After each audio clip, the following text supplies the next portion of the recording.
조갑제TV 시청자 여러분 안녕하십니까? 저는 조갑제닷컴의 조세별입니다. 지금 시각은 2022년 3월 22일 밤 10시를 가리키고 있습니다. 안철수 대통령직 인수위원회 위원장이 자신에게 가장 잘 어울리는 회의를 주재하고 그 결과를 발표하는 기자 간담회를 오늘 가졌습니다. 지금 코로나19 비상대응 특별위원회 이 위원장을 겸하고 있습니다.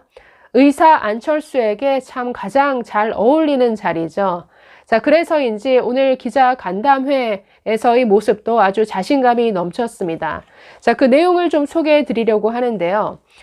어제 첫 회의는 어제 21일에 있었습니다. 코로나19 비상대응 특별위원회, 줄여서 코로나 특위라고 부르겠습니다.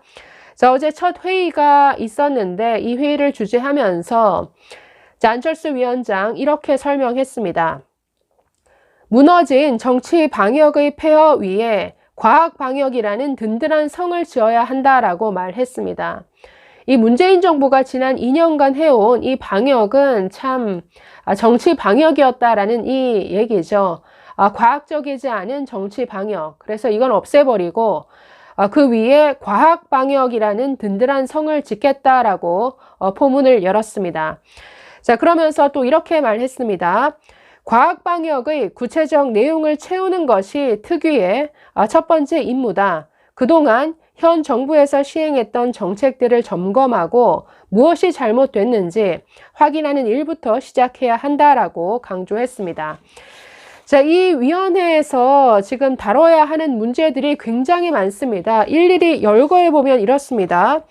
사회적 거리 두기, 단계적 일상 회복, 백신 부작용 문제, 또 아동 백신 이 접종 가이드라인, 또 위중증자 병상을 어떻게 할 건지, 또 의료진 확보 문제, 경구용 치료제 수급, 그리고 국산 치료제 개발 등등, 여기다가 소상공인 지원 대책까지 마련합니다. 지금 한두 가지가 아니죠.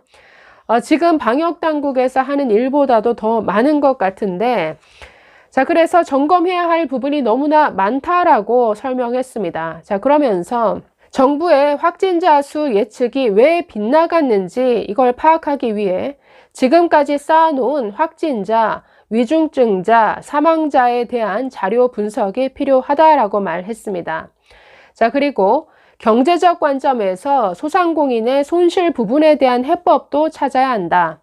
대출 연장, 세금 감면, 현금 지원 등에 대해서 어떤 방식으로 믹스해서 접근해야 할지 최선의 방법을 찾아야 한다라고 강조했습니다. 그래서 어제 그 첫 회의가 열렸는데 저는 이 회의에 참석한 여러 전문가들을 보면서 참 든든하다라는 생각이 들었습니다. 사실 방송에 숱하게 많은 이 의료 전문가들, 방역 전문가들이 나왔었죠. 그 중에서도 제가 참 신뢰할 만하다라고 여겼던 분들이 두 분이 계셨는데 바로 전 질병관리본부장 맡으셨던 그 정기석 한림대 의대 호흡기내과 교수, 그리고 최재욱 고려대 의대 예방의학과 교수가 이 회의진에 들어가 있었습니다. 이 외에도 전병률 전 질병관리본부 본부장, 또 오명돈 서울대병원 감염내과 교수 등 여러 분야의 전문가들이 이 위원회를 구성하고 있습니다. 앞으로 이 코로나 특위는 인원을 더 보강해서 20명 이내로 운영될 예정이라고 하는데 여기에는 의료 방역 전문가만 있는 게 아니라 방역 관련 데이터를 분석할 데이터 전문가, 그리고 소상공인 지원 대책 마련을 위한 경제 전문가, 그리고 보건복지부, 또 기재부 관련 공무원까지 참석할 예정이라고 합니다. 어제 있었던 이 회의 결과를 가지고 오늘 기자 간담회를 열어서 앞으로 어떤 분야에 어떤 일을 중점적으로 할 건지를 기자들 앞에서 설명했습니다. 그 내용을 간단하게 살펴보면 이렇습니다. 안철수 위원장 이렇게 말합니다. 새 정부는 과학 방역, 객관적 자료에 근거한 정책 결정을 하겠다라고 하면서 현 정부 방역 정책을 저희는 정치 방역이라고 평가한다. 즉 여론에 따른 정책 결정이어서 여러 가지 실수가 나왔다는 분석이다라고 설명했습니다. 그러면서 앞으로 할 일에 대해서 약 4가지 정도를 얘기를 하는데 첫 번째, 일반 국민들을 대상으로 항체 양성률을 정기적으로 조사해서 방역 정책에 반영하는 게 좋겠다라고 말했습니다.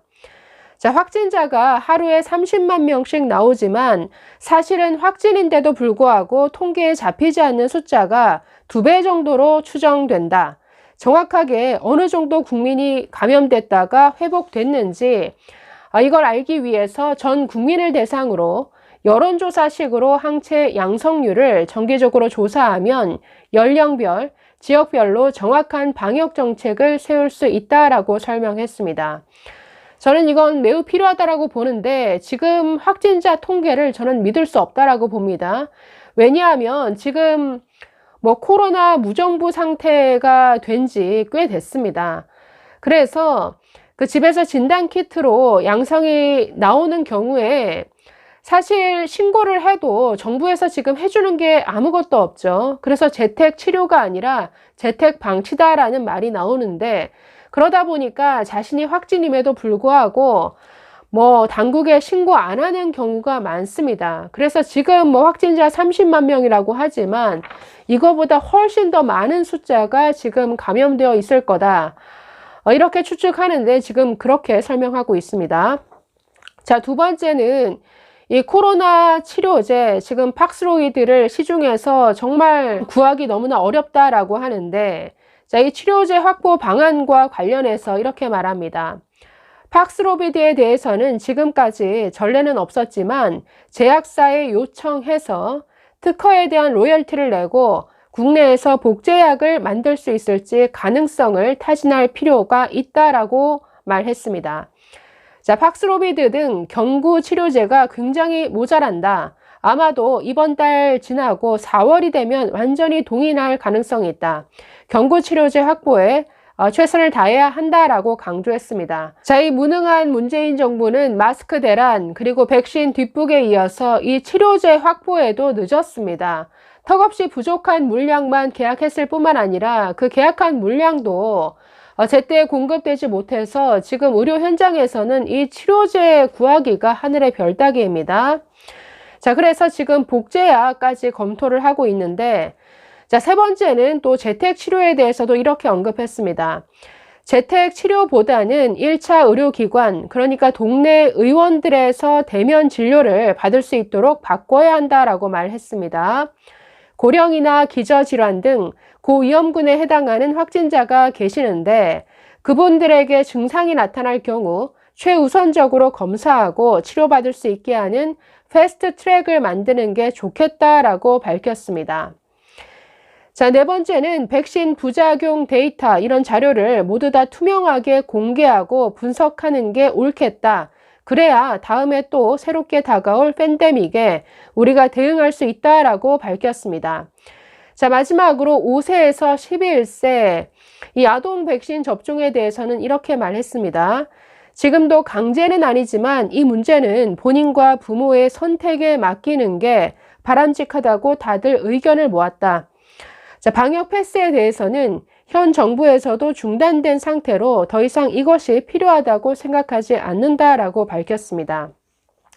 자, 지금 오늘 나온 이런 결정들은 그야말로 최고 전문가들이 모여서 내놓은 방안들이기 때문에 저는 가장 현실적인 대안들이다라고 봅니다. 자, 그래서 앞으로 지금 이 오미크론 확산세가 글쎄요, 정부는 정점을 지나고 있다라고 말하지만 믿을 수가 없죠. 지금 최근 일주일간의 이 확진자 그 숫자를 보면 아주 들쭉날쭉입니다. 지난 15일부터 36만이었다가 40만, 62만, 40만, 38만, 33만인데 아까도 말씀드렸듯이 이 숨은 확진자 수가 있을 것을 고려하면 이 통계를 과연 믿을 수 있겠는가 이런 의심이 드는 것이죠. 확진자는 폭증하면서 더 심각한 것은 사망자 수가 연일 300명, 400명대가 나온다라는 것이죠. 지금 의료 현장은 너무나 과부하에 거의 마비 상태가 오고 있습니다. 이뿐 아니라 코로나 그 환자들 때문에 일반 응급 환자들, 일반 중증 환자들이 응급실을 전전하다가 사망하는 이런 사례가 계속 지금 속출하고 있습니다. 지금 대한의사협회나 보건의료노조에서 계속 성명을 내면서 의료 현장이 지금 거의 마비 직전이다. 그리고 의료진들도 계속 지금 감염이 되어서 심각한 상황인데 왜 이런 지원 대책이 없느냐. 이런 아우성을 치고 있는 상황입니다. 자, 그래서 지금 매우 어려운 상황인데 이 코로나 특위에서 좋은 대안들을 많이 만들어서 이 문재인 정부의 정치 방역은 물리치고 새 정부에서 정말 과학에 기반한 방역으로 이 위기를 극복해 나갔으면 좋겠습니다. 감사합니다.